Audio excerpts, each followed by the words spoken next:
Hello, student of class 9.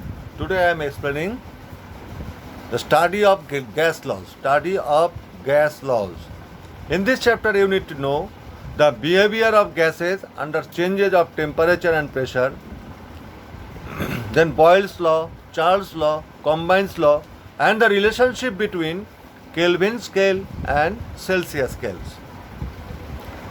First of all, you know the state of matter in which the interparticle attraction, that means intermolecular attraction, interionic attraction, those are called interparticles attraction, is weak. In the gaseous particle, the interparticular attraction is weak and their interparticle space is too large. The gaseous particles are free from each other, they are far from each other. So you can tell interparticular space is so large that the particles become completely free to move randomly in the entire available space, is known as gas.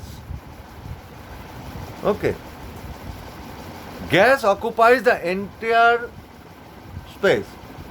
If you fill a container with solid, with liquid, they can't fill the 100% of the container. But gas can fill 100% of the container. All gases show, all gases show uniform behavior under similar conditions of temperature and pressure. Okay. If I want to tell that behavior and characteristics properties of gases. Okay. Like composition of gas. Gases are made up of tiny particles or molecules, you can tell, moving in all possible directions at all possible speeds. The molecules are negligibly small. What does it mean, negligibly small? Like you fill a balloon with air or hydrogen gas or helium gas. Take one particle of hydrogen, one particle of helium or one particle of oxygen, whatever it is. Okay. The volume of one particle is negligible. It is very, very small. Okay.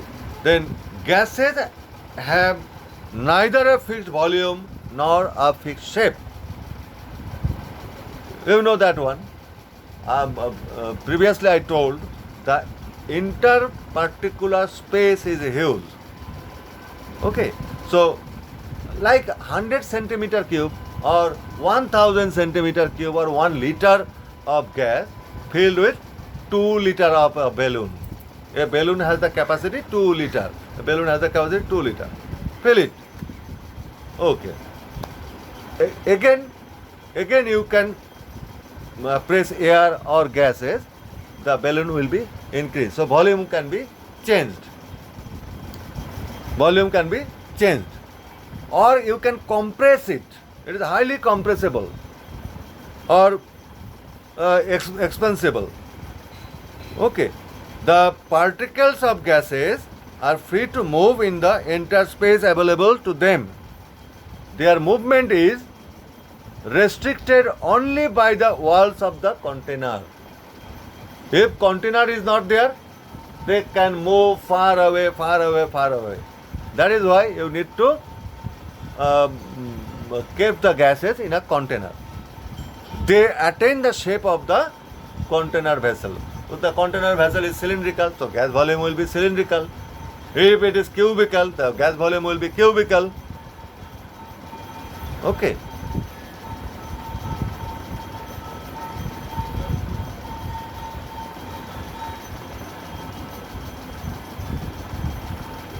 Okay, gases exert pressure in all directions.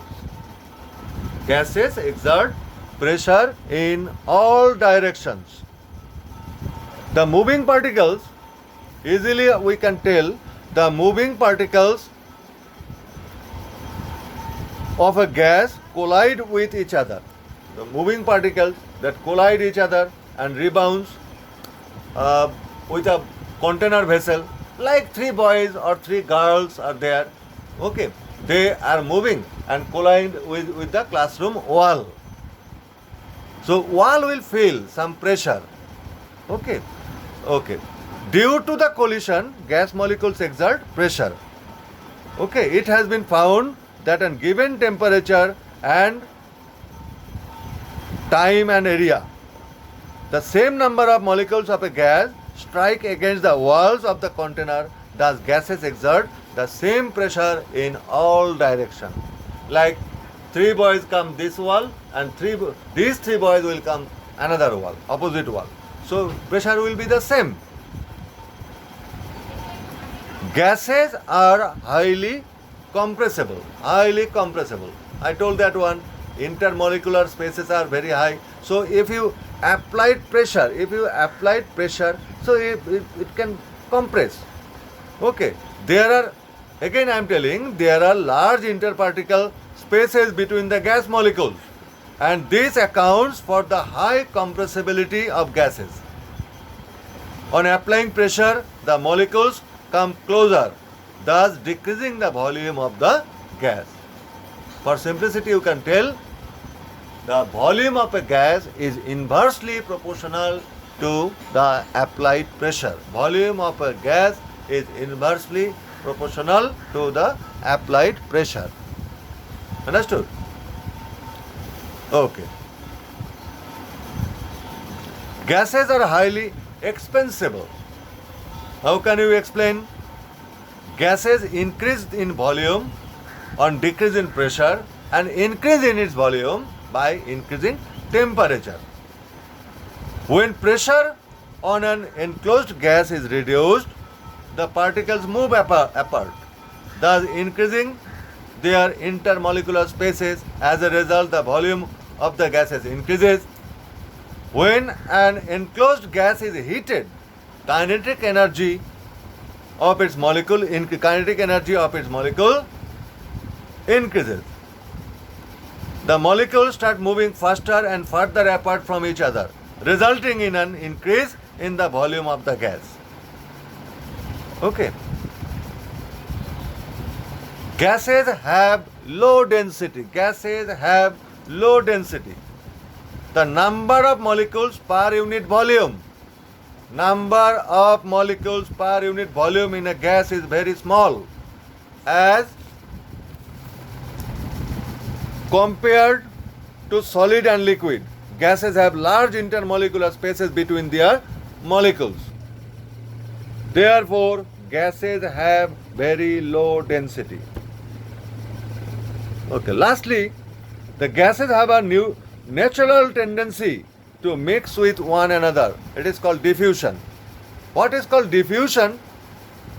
Diffusion is the process of gradual mixing of two substances kept in contact by molecular motion. Interparticles or intermolecular spaces in a gas are very large. When two gases are brought in contact with each other, their molecules mix with each other in such a manner that a homogeneous gaseous mixture